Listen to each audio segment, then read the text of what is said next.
Duuba egaa akkas taate ati maal jechuu barbaaddeeti maali yaanni fee wanni dhufteen kun maali nama? Wanni dhufeemmoo obboleettiiti waa'ee isiitis walaa saahiban keetis isaan ammoo ganaan dhagaaf.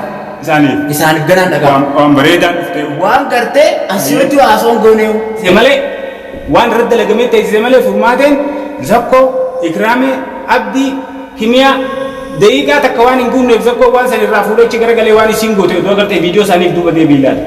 Irraa daleetti furmaateen. Qabat yoo booda ishee ammallee siin ija dhageeffadha. Hordoftoota keenya dhageeffadha ishee. Ammallee dhimma yoo booda ishee yoo booda bu'aa irraan dubbachuu ta'ise. Amma irraa qabaluu fita an ammallee Ismaaliin jira.